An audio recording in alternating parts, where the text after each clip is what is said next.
Well, good day to you. It is February the 16th, and I hope wherever you are, you're having a wonderful day. My name is Gary Willing. I want to welcome you to Search for Signs if you're new, and if you have been here before, I want to thank you and welcome you back because I'm glad you're here too.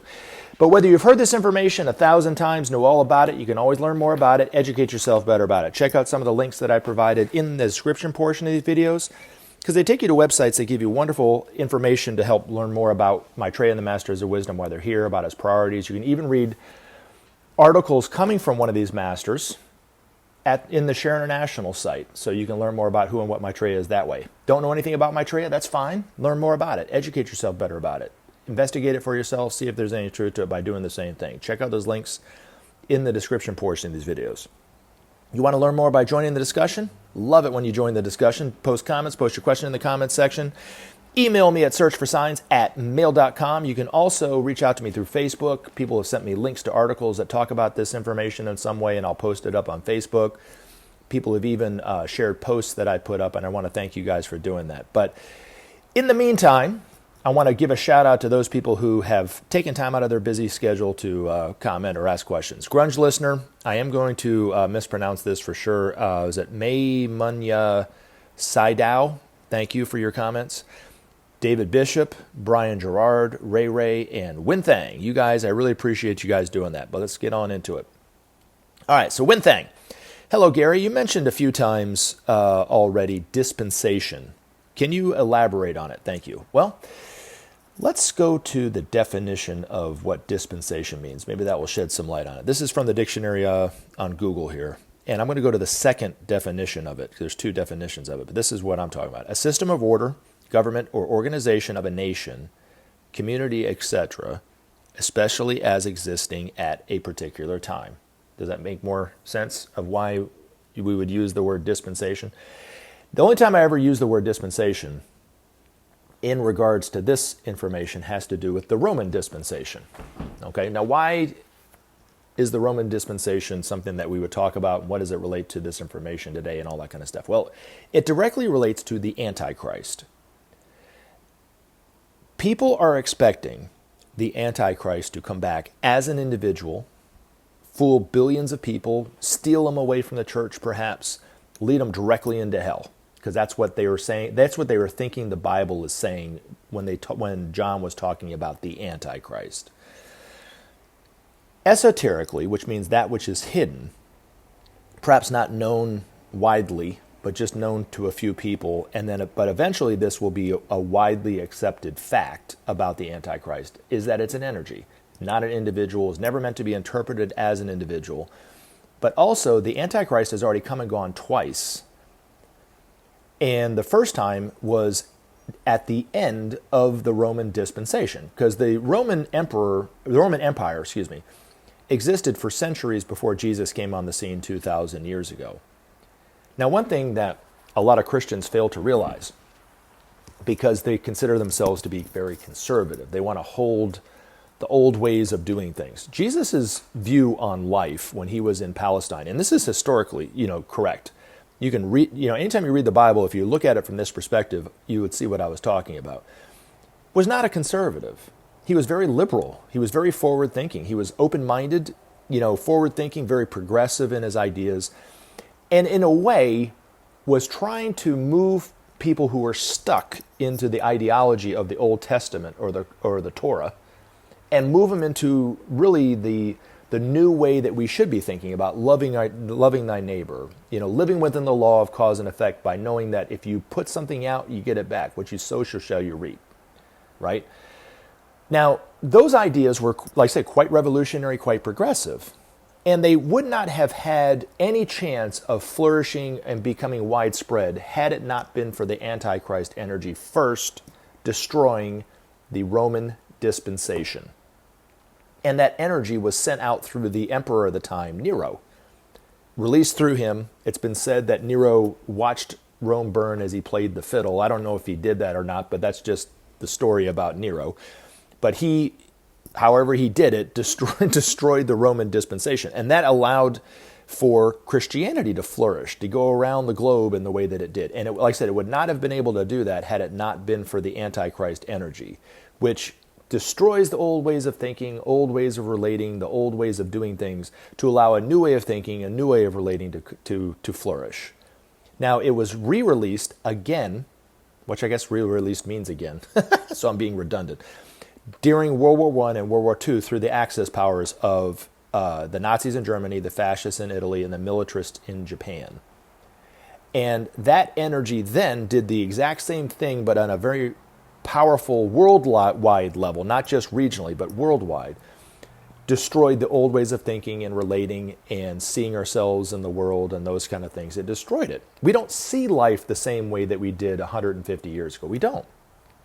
And it's directly because it's a direct result of the energy of the Antichrist destroying the old ways of thinking and relating and allowing a new way of thinking and relating to occur, which is the new ideas of Aquarius, of the constellation of Aquarius, and the age of Aquarius that we're going into. Cooperation, brotherhood, synthesis, peace, justice.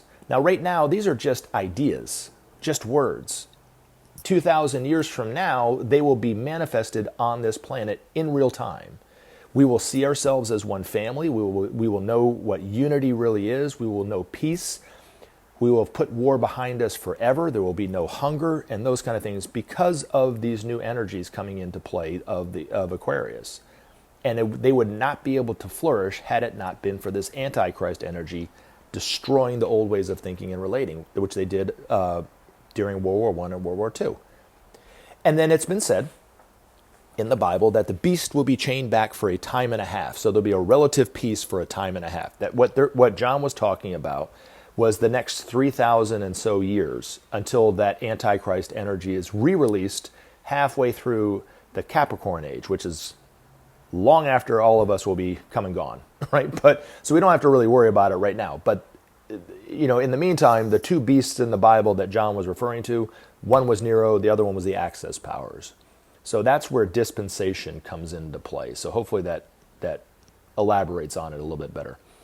Now, the next comment comes from Ray Ray. 1988 wasn't the first cross of light. Okay, well, I mean, show me a news article before 1988 when a cross of light appeared in a window. So people like to throw stuff my way, and I'm open. So if you want to show me that I'm wrong by saying what I'm saying, then by all means. But according to Ben's Master, the first cross of light that was manifested by Maitreya happened in El Monte, California in 1988, in a very Hispanic community in El Monte, California in 1988.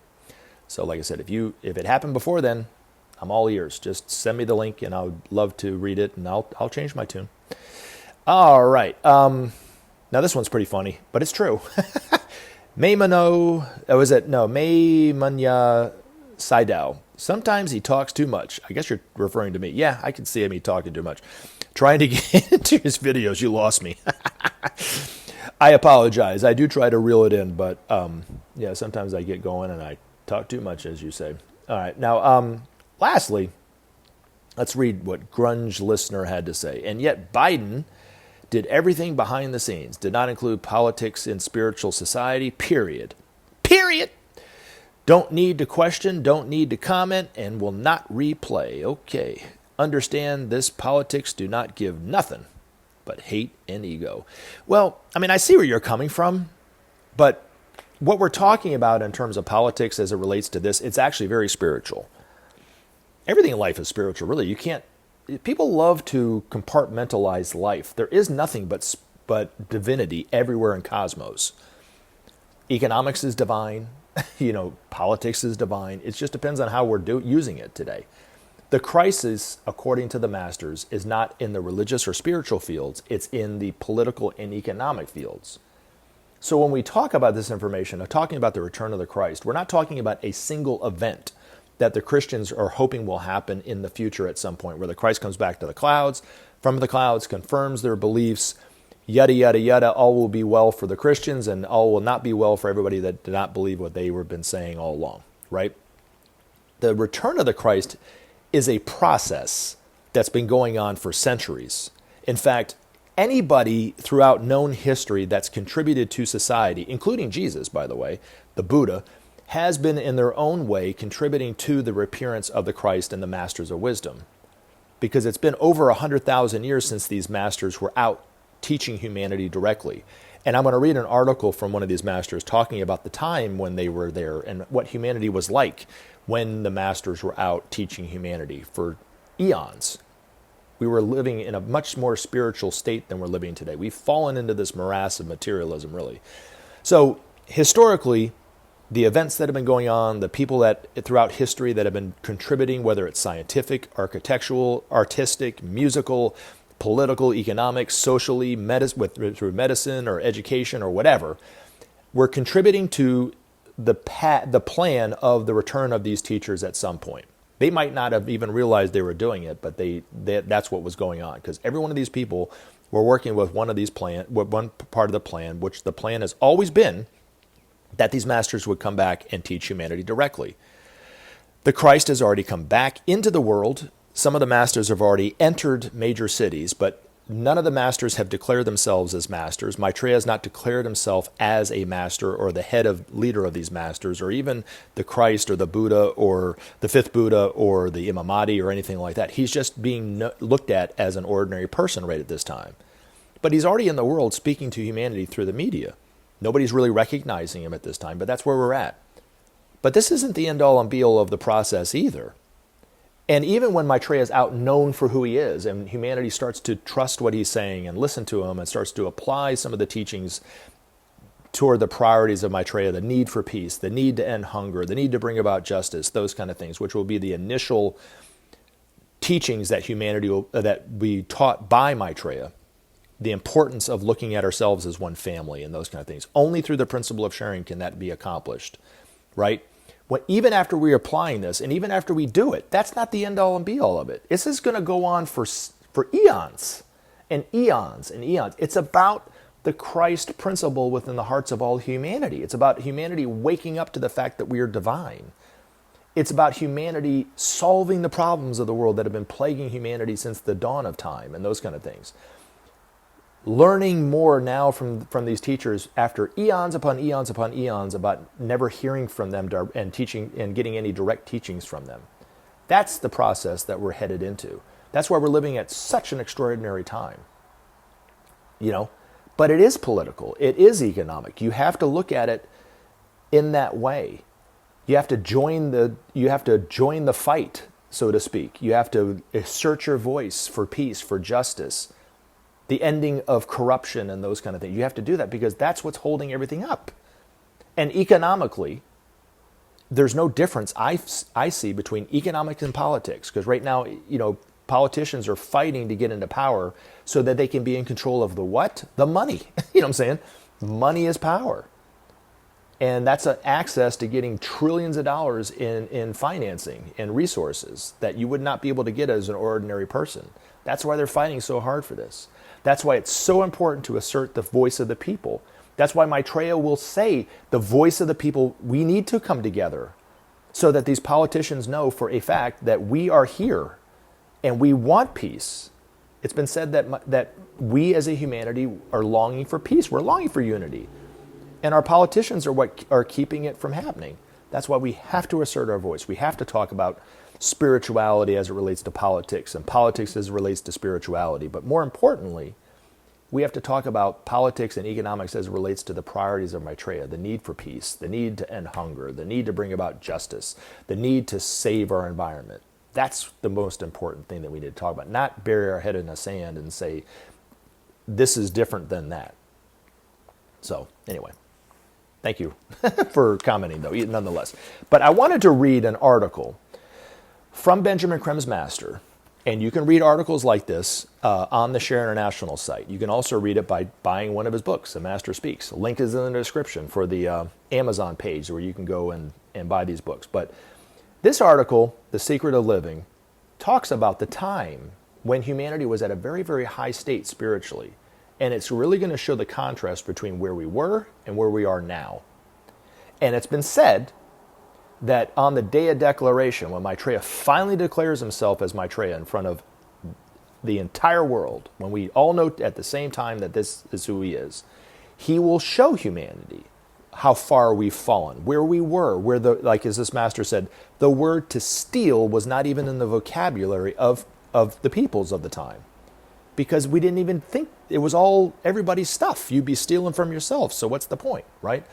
So, but he'll show us where we've been and how high we were at that time spiritually, and how far we've fallen to today, to the point where we will almost destroy ourselves if we do not start to see ourselves as one family and dig ourselves out of the hole that we're in.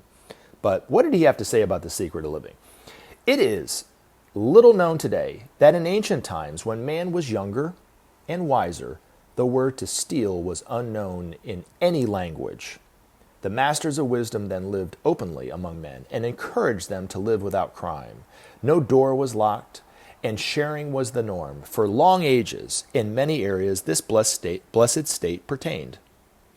How far from that simple splendor has man fallen? How far from his purpose has he strayed? Man today is standing at a crossroads. One path, the path of separation and cleavage, on which man now stands, leads unerringly to perdition. The other beckons man towards the fulfillment of his destiny, the wonder of which today cannot be described, a path on which man will find within himself the means of becoming a god. To help men choose, to aid their judgment, the masters are once again returning to the world in which they too struggled and suffered as men do today, uncertain of the path and the needed action. From their vast knowledge and experience, they will offer their advice and guide men safely back from the abyss. Thus will it be, and thus will men begin again the upward climb to the mountaintop, sure in the knowledge that their mentors, their elder brothers, will not desert nor mislead them. When men take the decision to share together the produce of this bountiful world, an extraordinary and mysterious happening will take place. At a stroke, men will realize that the need for war is past. The menace of terrorism will quickly disappear. The trust engendered by sharing will make the problems facing men, environmental and territorial, resolvable in blossoming goodwill. Through sharing, men will realize that they are brothers, and acting as brothers in close cooperation will begin the process of transforming this world. Thus will God's plan for man and the planet Earth regain its momentum, and thus will men grow apace in wisdom and love. They will rediscover the secret of living in all its simple grandeur and dignity, respecting each man's rights to be and live in harmony. They will come together in veneration of God's plan and purpose, and add their insight and longing for truth to the annals of men. Maitreya and his group of masters stand ready to help men in their hour of need.